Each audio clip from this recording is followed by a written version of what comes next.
여러분, 경악할 만한 소식이 전해졌습니다. 지금 중국 정부가 발칵 뒤집혔습니다. 한창 생방송 중이던 중국의 잘나가는 경제 전문 기자가 예고도 없이 마이크를 잡고 한국 취재 현장을 중국과 대조하며 폭로해버린 것인데요. 이 생방송이 나가자마자 중국 전역은 들끓기 시작했습니다. 네티즌들은 분노 섞인 댓글을 쏟아냈고 각종 언론과 SNS에서는 그 장면이 순식간에 퍼져나가 사건 영상이 실검 1위를 장악했습니다. 심지어 중국 정부조차 당황한 기색을 감추지 못하고 뒤늦게 진화에 나서는 모습이 포착되었죠. 도대체 이 기자는 방송 도중 무슨 충격적인 이야기를 꺼내어 중국 당국과 시청자들을 한순간에 뒤흔들어 놓은 걸까요? 그가 폭로한 진실은 과연 무엇이었을까요? 지금 이 자리에서 밝혀드립니다. 그 전에 1초 만에 누를 수 있는 좋아요와 구독 버튼을 꾹 눌러주신다면 영상 제작에 큰 힘이 됩니다. 안녕하세요. 저는 경제 전문가라 자부하던 왕지혜입니다. 베이징 토박이로 지난 15년간 CNC 경제 채널에서 날카로운 분석을 선보여왔죠. 주변국 경제를 조목조목 지적하면 시청자들이 환호했고 한국은 중국인을 경멸한다는 루머가 SNS를 달궜습니다. 지난주 생방송, 제가 단언했지요. 한국 경제, 중국에 비하면 고작 과거의 추억일 뿐입니다. 시청자들은 열광했고 동료들마저 한국은 잠깐 스쳐 지나가는 나라쯤으로 치부했어요. 그런데 프로듀서가 물었습니다. 다음 주제, 뭘 할까요? 그 순간 제 머리에 스치는 생각이 있습니다. 내가 과연 진짜 실체를 알고 있는 걸까? 정보는 남의 말과 소문뿐이었으니까요. 한국 특집을 하겠습니다. 제가 직접 가서 취재해 보겠습니다. 프로듀서는 눈을 동그랗게 뜨고 말했어요. 지금이 그때인가요? 네. 중국과 비교해 한국이 얼마나 뒤처졌는지 확인하고 오겠습니다. 사실 마음속에는 다른 호기심이 있었습니다. 진짜 한국은 어떤 모습일까? 다음 날 후배 탕린이 걱정 어린 눈으로 다가왔어요. 선배, 한국 가는 거 괜찮으실까요? 요즘 한국인들 중국인에 우호적이지 않다고 하는데. 걱정 마. 난 기자야. 직접 보고 판단하는 게 내 일이지. 그리하여 2주간의 한국 취재 일정이 확정되었습니다. 표적지는 서울경제강국의 심장부였습니다. 출발 전날 중국 SNS에 이렇게 남겼죠. 한국의 진짜 얼굴을 보여드리겠습니다. 기대하세요. 팔로워들은 응원과 함께 한국의 몰락을 제대로 까발려달라 는 댓글을 쏟아냈습니다. 항공권 예약, 호텔 확보, 치밀한 취재 계획 마음 한구석엔 의문이 스멀스멀 기어올랐습니다. 내가 과연 진실만 말해왔을까? 하지만 곧 스스로를 다잡았지요. 중국은 이미 한국을 경제적으로 능가하고 있으니까. 가방을 꾸리며 다짐했습니다. 이번 취재로 내 경력의 한 획을 그을 거야. 중국 최초로 한국의 실체를 폭로하는 기자가 되리라. 이 기대감으로 가득 차 베이징 국제공항에 섰지만 곧 전율이 몰아쳤습니다. 인천국제공항에 발을 들이자마자 느껴진 것은 상상 이상의 청결과 속도였습니다. 자동 출입국 시스템은 제가 아는 모든 기준을 훌쩍 뛰어넘었죠. 이게 정말 한국이라고. 중국보다 훨씬 훌륭하군. 공항 밖 택시 안 기사님은 중국어로 말을 건네셨습니다. 니하오. 중국에서 오셨어요? 네, 베이징에서 왔습니다. 중국어를 하시다니 놀랍네요. 요즘 중국 손님이 많아 배웠어요. 도로 위로 펼쳐진 서울의 풍경, 깔끔한 도로, 규칙적으로 달리는 차들, 그리고 눈부신 파란 하늘은 스모그 도시 베이징을 떠올리게 했습니다. 공기가 이렇게 깨끗하다니. 도심에 들어서자 세계적인 브랜드의 화려한 간판과 세련된 빌딩 숲이 압도했습니다. 중국 언론이 묘사하던 침체된 한국은 어디에서도 찾아볼 수 없었죠. 호텔에 짐을 풀고 거리로 나서니 사람들은 세련된 옷차림으로 분주했습니다. 근처 카페에 들어가자 직원은 유창한 영어로 말을 걸었어요. 무엇을 도와드릴까요? 중국에서 왔습니다. 한국어는 잘 못해 죄송해요. 괜찮아요. 저희는 중국어 메뉴도 준비했습니다. 커피 한 모금, 노트북을 펼치고 내일 삼성전자 방문 일정표를 확인하며 중얼거렸죠. 한국, 이 정도로 선진국이었나. 카페에서 나와 호텔로 돌아가는 길, 스마트폰으로 탕린에게 보냈습니다. 첫날부터 충격이야. 한국은 우리가 아는 것과 완전히 달라. 탕린이 답했습니다. 선배, 벌써 세뇌당하신 건 아니겠죠? 웃으며 대답했지요. 아직은 사실을 말하는 거야. 내일 더 깊이 파헤쳐 보겠다. 호텔 방 창밖으로 번지는 서울의 야경을 바라보며 다짐했습니다. 이제 진짜 취재는 시작일 뿐이야. 가식적인 표면을 부숴야 해. 진짜 한국을 꿰뚫어 봐야 한다. 그 순간 제 안의 편견이 서서히 무너지고 있었습니다. 여러분, 지금부터 제가 경험한 소름 끼치는 아침 풍경을 들려드리겠습니다. 새벽 이른 시간, 까맣게 잠든 도심을 가로질러 낯선 카페 문을 열었을 때부터 모든 것이 달라졌습니다. 조용한 카페는 이미 깔끔하게 정돈되어 있었고 세련된 인테리어가 먼저 눈에 들어왔습니다.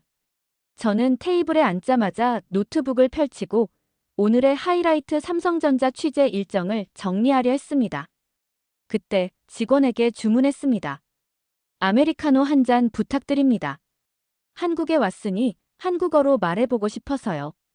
직원분은 환하게 미소 지으며 고개를 끄덕이더니 곧 제 앞에 커피 한 잔을 놓으며 중국어로 대답하셨습니다. 여기 있습니다. 발음이 어색했지만 그 진심이 저를 뭉클하게 만들었어요. 저는 중국어로 감사 인사를 건넸습니다. 감사합니다. 그녀도 기뻐하며 웃어주셨습니다. 여기서 끝이 아니었습니다. 노트북으로 삼성전자 관련 자료를 훑고 있던 중 옆 테이블에서 영어로 낯익은 목소리가 들려왔습니다. 중국에서 오신 분이신가요? 고개를 들자 친근한 인상의 한국인 한 분이 환하게 웃고 있었어요. 네, 베이징에서 왔습니다. 어떻게 제 중국어를 알아채셨죠? 방금 중국어로 말씀하시는 걸 들었습니다. 저는 상하이에서 3년간 일했거든요. 그분과 나눈 대화는 저에게 또 다른 충격이었습니다. 비즈니스 환경에 대한 솔직한 조언, 중국 발전에 대한 존경, 한국인들이 중국인을 꺼린다는 소문과는 전혀 다른 현실이었죠. 하지만 그 순간 제 머릿속에 경고등이 켜졌습니다. 계산을 하려 일어섰는데 지갑이 보이지 않았던 겁니다. 온갖 주머니와 가방을 뒤졌지만 헛수고였어요. 속은 차갑게 식었고 손은 떨렸습니다. 중요한 카드와 현금, 신분증까지 모두 들어있었으니까요. 무작정 탕린에게 전화를 걸었습니다. 탕린, 지갑을 잃어버렸어. 어제 다녀온 곳을 다 찾아봐야 할 것 같아. 선배, 이제 찾기 힘들 거예요. 한국에서도 지갑 분실 많다고 들었는데.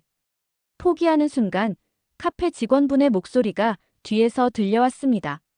손님, 지갑 두고 가셨어요. 뒤돌아보니 제가 흘리고 간 지갑을 꼭 쥐고 달려오는 그분의 모습이 있었습니다. 심장이 내려앉았다가 이내 눈가가 뜨거워졌죠. 지갑 안을 열어보니 현금과 카드가 한 장도 빠지지 않고 그대로였습니다. 정말 고맙습니다. 어디서 찾으신 거예요? 화장실 세면대 위에 놓여 있었어요. 다행히 얼굴을 기억해서요. 그녀의 무심한 친절이 저를 완전히 무너뜨렸습니다. 베이징이었다면 과연 이럴 수 있었을까요? 그 뒤로 저는 탕린에게 다시 전화를 걸었습니다. 지갑 찾았어. 카페 직원분 덕분이야. 정말요? 다행이네요. 운이 아니라 사람들의 정직함 덕분이야. 한국에 대한 내 관념이 산산조각 났어. 탕린은 잠시 침묵하다가 애써 차분히 말했습니다. 선배, 기자는 객관적이어야 하지 않나요? 맞아. 하지만 객관적이라는 건 사실을 있는 그대로 받아들이는 거야. 지금까지 우리가 얼마나 편견에 사로잡혀 있었는지 스스로 돌아봐야 해. 이 말이 제 마음 깊숙이 박혔습니다. 곧 택시는 삼성전자 본사 앞에 도착했고 웅장한 로비에서 저는 다시 한번 결심했어요. 이곳에서 내가 보게 될 진실은 무엇일까? 그리고 저는 더 이상 편견의 기자가 아니었습니다. 진실을 좇는 여정은 이제 막 시작된 것이었습니다. 다음 날, 저는 마치 숨막히는 도전장과도 같은 스타트업 현장을 찾아갔습니다. 첫 번째 기업은 불과 1년 전 작은 사무실에서 출발했으나 이미 전 세계 바이어들의 러브콜을 받는 글로벌 강자로 성장해 있었습니다. 대표님은 미소를 띠며 선언하셨습니다. 한국은 면적은 작지만 우리는 무대를 지구 전체로 설정합니다. 크기가 아니라 기술력과 창의성으로 승부하지요. 그 말에 저는 깊은 감탄을 금치 못했습니다. 중국에서는 아직 국내 시장에만 시선을 두는 곳이 많은데 이곳은 처음부터 세계라는 거대한 무대를 응시하고 있었습니다. 두 번째로 방문한 스타트업은 단 2명의 엔지니어로 시작했지만 이제는 10명의 전문 인력이 뭉친 조직으로 거듭났습니다. 대표님은 태연하게 웃으며 말씀하셨습니다. 우리는 실패를 두려워하지 않습니다. 오히려 빠르게 시도하고 빨리 실패하며 배우는 것이 성장의 비결이죠. 바로 그 실패를 허용하는 용기가 한국 스타트업이 위기를 기회로 바꾸는 원동력이었습니다. 경제적으로 잔혹했던 지난 몇 년에도 이들은 한층 더 단단해져 돌아왔습니다. 저녁 호텔방에 돌아와 노트북 화면을 응시했습니다. 머릿속에는 오늘 들었던 모든 이야기가 뒤엉켜 있었습니다. 한국의 몰락을 증명하러 왔더니 오히려 도전과 혁신의 현장을 목격했다니. 탕린에게 메시지를 보냈습니다. 내가 보아온 한국은 완전히 다른 세계야. 내일 현대자동차에 가는데 또 무슨 충격이 나를 기다리고 있을까? 탕린은 조언했습니다. 선배, 현지 분위기에 휩쓸리지 마세요. 객관적인 보도가 필요하니까요. 그 말을 곱씹으며 저는 결심했습니다. 진실을 있는 그대로 전달하겠다. 이튿날 현대자동차 연구소에 들어서자 광활한 부지와 미래형 연구실이 제 시야를 가득 메웠습니다. 태연 선임 연구원은 밝은 목소리로 맞이해 주셨습니다. 왕지혜 기자님, 환영합니다. 오늘 현대차의 혁신 기술을 직접 보여드리겠습니다. 실험실 안에서는 자율주행 플랫폼부터 수소 연료 전지, 차세대 배터리 기술에 이르기까지 꿈같은 연구가 한창 진행 중이었습니다. 특히 수소차 기술에 대해서는 자부심이 대단했습니다. 미래 에너지 솔루션은 다양해야 합니다. 전기차만으로는 모든 운송수단을 해결할 수 없죠. 특히 장거리 상용차에는 수소가 더 효율적입니다. 그 설명을 들으며 저는 중국 자동차 산업과 차원이 다른 전략을 깨달았습니다. 한국은 이미 다음 세대를 준비하고 있었구나. 점심 식사도 놀라움의 연속이었습니다. 구내 식당에는 다양한 국적의 엔지니어들이 자유롭게 토론하며 식사를 하고 있었습니다. 우리는 글로벌 인재를 적극 발굴합니다. 국적이 아니라 능력이 중요하니까요. 중국에서는 좀처럼 보기 힘든 이 풍경이야말로 한국이 얼마나 개방적이고 다채로운 혁신을 일구고 있는지 보여주는 증거였습니다. 여러분, 상상을 뛰어넘는 장면이 벌어졌습니다. 바로 현대자동차 디자인 센터에서 벌어진 일이었죠. 오후가 되자 저는 미래 자동차의 심장이라 불리는 디자인 센터 문을 들어섰습니다. 내부는 활발한 에너지가 흐르고 있었어요. 디자이너들은 타인의 아이디어에 경청하며 자유롭게 의견을 주고받았고 계급장 대신 창의성이라는 동등한 무기를 들고 토론에 열을 올리고 있었습니다. 중국의 딱딱한 위계 문화와는 확연히 다른 풍경이었지요. 디자인 센터장님께서는 미소 지으며 설명해 주셨습니다. 우리는 전통적인 수직 문화를 벗어나 수평적인 협업 체제로 빠르게 전환 중입니다. 창의성은 억압이 아닌 자유 속에서 꽃 피우니까요. 취재를 마치고 현장을 떠나는 길, 태연 선임 연구원께서 제게 물으셨습니다. 왕지혜 기자님, 한국에 대한 첫인상은 어떠세요? 저는 가슴 깊은 곳에서 우러나온 목소리로 답했습니다. 상상 이상입니다. 중국 매체에서 말하던 침체된 경제와는 전혀 다르네요. 태연 연구원께서는 씩 웃으며 덧붙이셨습니다. 맞습니다. 저희도 도전과 어려움을 겪지만 그 모든 위기를 기회로 바꾸는 것이 바로 한국인의 DNA입니다. 호텔로 돌아가는 택시 안, 저는 탕린에게 전화를 걸었습니다. 오늘 목격한 한국 기업들의 역량, 정말 놀랍습니다. 미래를 준비하는 그 모습이 가슴을 울리네요. 탕린은 조심스레 되물었죠. 선배, 이 기사는 방송국에서 원하던 방향이 아니지 않나요?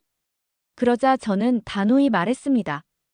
기자로서 진실을 외면할 수는 없습니다. 한국 경제 몰락 따위는 이제 제 견해에서 사라졌습니다. 저녁에는 경제 전문 PD 김유진 씨를 만나 한국 경제의 실체를 생생히 들었습니다. 청년 실업, 집값 상승, 저출산 등 문제는 분명하지만 이를 투명하게 드러내고 함께 해결책을 모색하는 게 우리의 방식입니다. 그 솔직함 앞에서 저는 깊이 감동했습니다. 중국에서는 감추려 하는 문제를 한국은 정면으로 맞서는 것이었으니까요. 호텔로 돌아와 노트북을 열며 스스로에게 다짐했습니다. 진실을 알리려면 지금까지 믿어왔던 모든 선입견을 하나씩 허물어야 한다. 이제 저는 더 이상 한국의 몰락을 전하러 온 기자가 아닙니다. 진짜 이야기를 찾아 나서는 취재자의 여정이 이제부터 시작됩니다. 생방송 카메라 뒤편, 진실의 현장이 기다리고 있습니다. 다음 날 아침, 저는 KBS 방송국 문을 밀고 들어섰습니다. TV 속 뉴스만 보던 제가 직접 이곳을 밟는 순간 온몸이 전율했습니다. 로비에서 한지연 PD님이 환하게 맞이해 주셨습니다. 왕지혜 씨, 어서 오세요. 오늘 방송국 투어와 인터뷰 일정을 준비했습니다. 첫 발을 디딘 뉴스룸은 마치 전투 본부 같았습니다. 기자들은 책상 위에 펼친 모니터를 보며 열띤 토론을 벌였습니다. 24시간 전쟁을 치르는 이곳에서 저는 자연스레 묻고 말았습니다. 이곳은 정말 쉬지 않나요? 네, 뉴스는 쉬지 않으니까요. 언제나 시청자께 가장 정확한 정보를 전하기 위해 달립니다. 스튜디오와 편집실을 둘러본 뒤 저는 한지연 PD님과 조용한 인터뷰실에 마주 앉았습니다. 그녀는 중국 매체에서 쌓아온 제 경력을 궁금해했지요. 왕지혜 씨, 중국에서 한국을 어떻게 보도하셨나요? 주로 경제의 취약점, 경쟁에서 뒤처진 부분을 다뤘습니다. 직접 한국에 와본 것은 이번이 처음입니다. 한 PD님은 고개를 천천히 끄덕이셨습니다. 이어진 질문이 예리했습니다. 기대와 다른 점이 있으신가요? 잠시 숨을 고른 뒤 진심으로 고백했습니다. 거의 모든 것이 달랐습니다. 한국은 제가 상상했던 것보다 훨씬 발전했어요. 사람들은 친절하고 정직했습니다. 그리고 묻고 싶었던 핵심 질문을 던졌습니다. 한국에는 반중 감정이 심하다고 들었는데 사실인가요? 한지연 PD님은 잠시 생각하더니 부드럽게 웃으며 대답하셨어요. 미디어가 만든 이미지일 뿐 실제 시민들은 다릅니다. 일부 정치 역사 문제는 있지만 일반인들은 중국인을 적대하지 않아요. 오히려 중국 문화를 좋아하는 분들도 많습니다. 그 답변을 듣는 동안 저는 중국 언론이 얼마나 편향되어 있었는지 실감했습니다. 머릿속에서 수차례 스스로를 되물으며 다짐했죠. 우리는 진실을 보도하고 있는가? 한지연 PD님은 이어서 KBS 국제부 기자들과의 간담회를 주선해 주셨습니다. 기자들은 솔직하게 입을 열었습니다. 우리도 때로는 자국 관점에 치우친 보도를 할 때가 있어요. 하지만 최근에는 서로를 더 깊이 이해하려 노력합니다. 그들의 겸손과 자기 성찰에 저는 깊이 감명받았습니다. 저녁에는 전통 한식당으로 초대받았습니다. 반찬이 차려진 상 앞에서 한지연 PD님이 물으셨죠. 중국에서는 한국 음식을 어떻게 알려졌나요? 매운 요리로만 알려졌습니다. 하지만 오늘 맛보니 다양한 풍미와 깊은 맛이 공존하네요. 한 입 한 입에 담긴 진솔함을 느끼며 저는 다시 마음속으로 다짐했습니다. 미디어가 전부가 아니다. 진짜 경험만이 진실을 전할 수 있다. 이 순간 제 안에 무언가가 완전히 흔들렸습니다. 저녁 식사를 마치고 호텔로 돌아가는 택시 안에서 문득 깨달음이 밀려왔습니다. 나는 그동안 얼마나 얕은 정보만으로 한국을 재단해왔던가. 그리고 그 왜곡된 시선을 시청자에게 고스란히 전달해왔던가. 손가락이 떨리며 탕린에게 메시지를 보냈습니다. 오늘 KBS에 다녀왔어.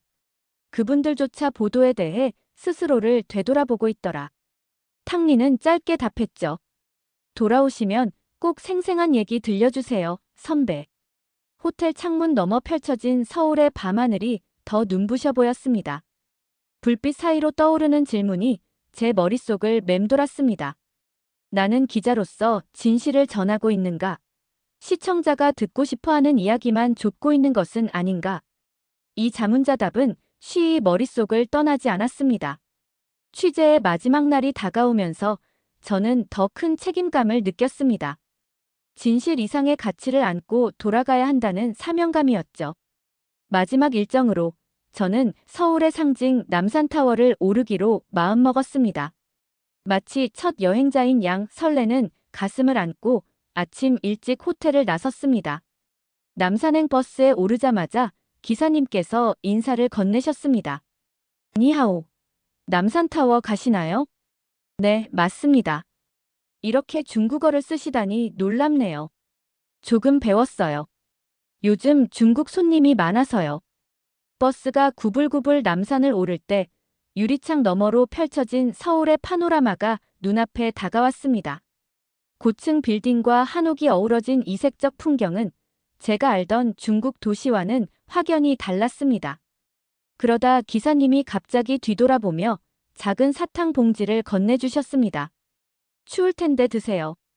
뜻밖의 친절에 가슴이 뭉클해졌습니다.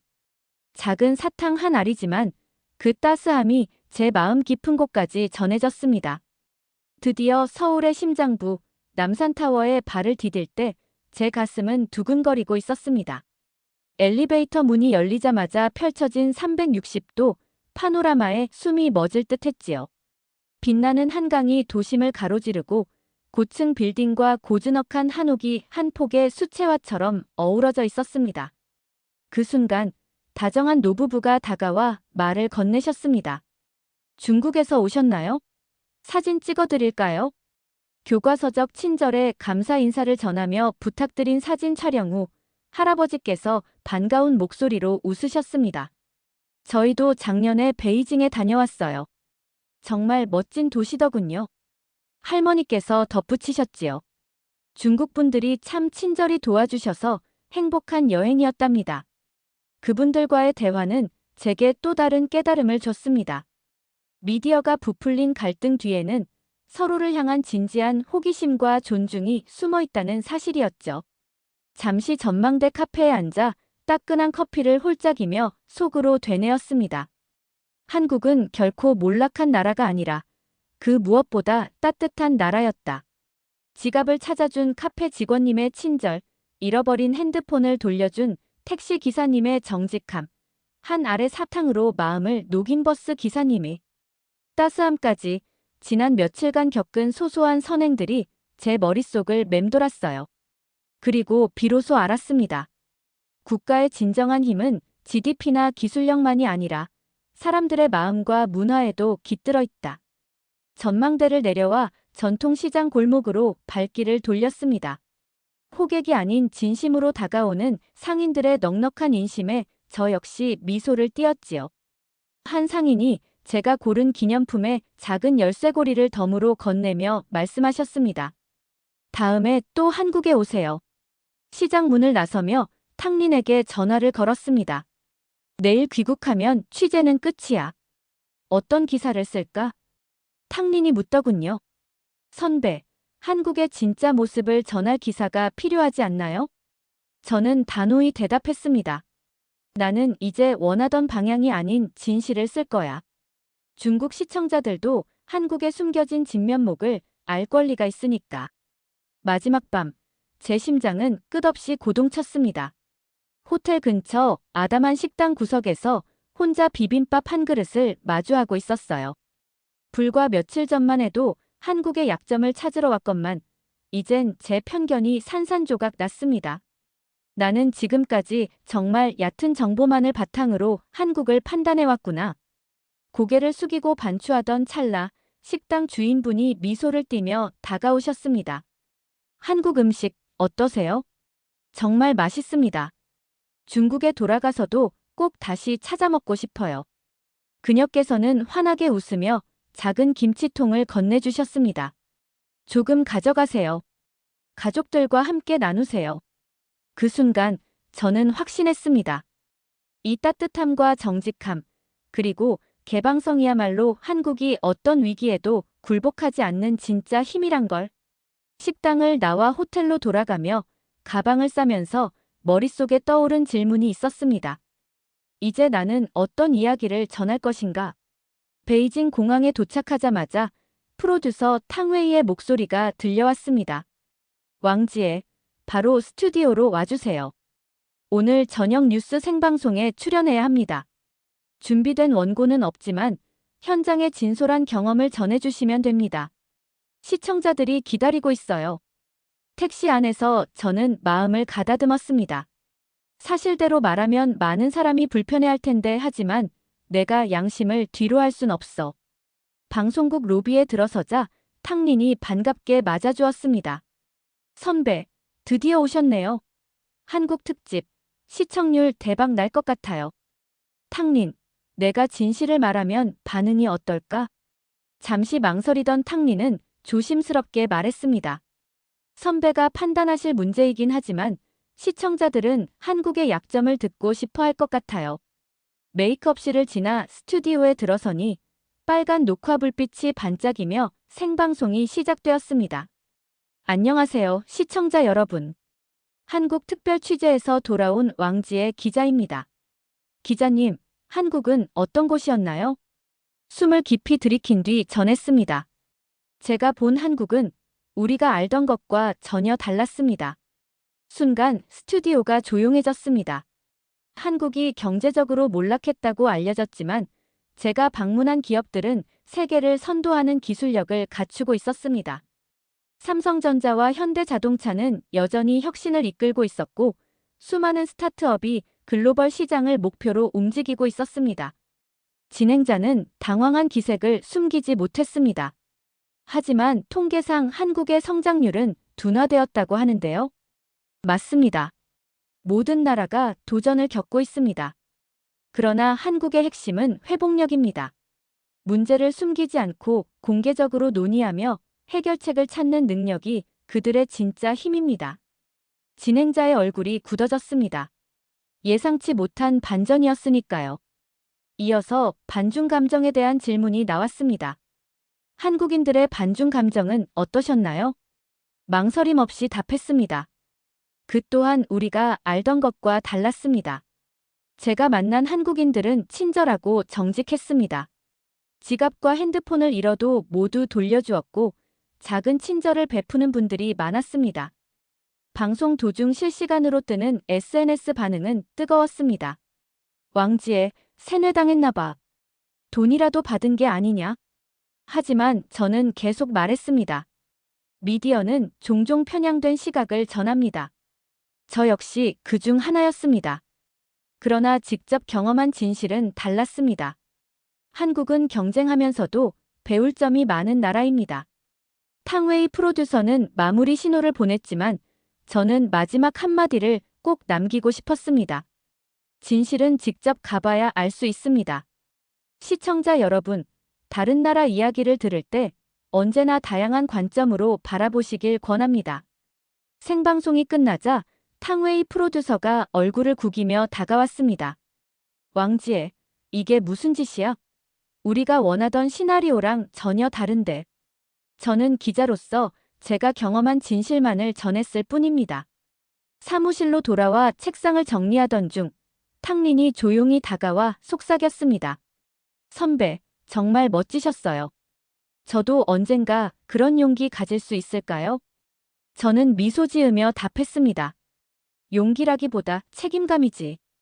우리는 기자로서 진실을 전할 의무가 있으니까. 그날 밤, 제 소셜미디어에는 비난과 응원의 메시지가 뒤섞여 쏟아졌습니다. 그럼에도 제 마음은 편안했습니다. 오랜만에 기자로서의 본분을 다했다는 확신이 들었으니까요. 차 한 모금보다 더 달콤했던 순간이 있었습니다. 집으로 향하는 택시 뒷좌석에서 저는 주머니 속 작은 사탕 봉지를 꺼냈습니다. 한 입 베어 물자마자 남산타워 꼭대기에서 내려다본 서울의 풍경이 눈앞에 스쳐 지나갔습니다. 한국은 결코 몰락한 나라가 아니라 온기 가득한 이웃이었다. 그 달콤함 속에서 저는 결심했습니다. 앞으로는 낯선 땅과 사람을 만나기 전 절대 선입견으로 판단하지 않겠다고. 그리고 이 경험은 저를 더 나은 기자로, 더 깊이 이해하는 사람으로 거듭나게 해주었습니다. 귀국 후 저는 다문화 탐사 시리즈를 기획했습니다. 첫 번째 한국편은 큰 논란을 일으켰지만 곧 많은 시청자가 새로운 시각을 받아들였습니다. 시청자들이 듣기 편한 이야기만 전하는 것이 아니라 진짜 현장의 진실을 전하는 것, 그것이 기자의 사명이었다. 이제 저는 매일 아침 사무실에 들어설 때마다 사탕과 함께 가져온 작은 열쇠고리를 손에 쥐어봅니다. 이 열쇠고리는 단순한 기념품이 아닙니다. 저에게 언제나 사실을 말하라고 속삭이는 소중한 다짐의 상징이 되었습니다. 오늘의 사연은 여기까지입니다. 지금까지 감동물씬이었습니다. 이야기가 마음에 와 닿았다면 구독과 좋아요, 알림 설정까지 부탁드립니다. 여러분의 따뜻한 댓글 하나하나가 저에게 큰 힘이 됩니다. 오늘도 여러분 모두가 즐겁고 행복한 일만 생기기를 바랍니다.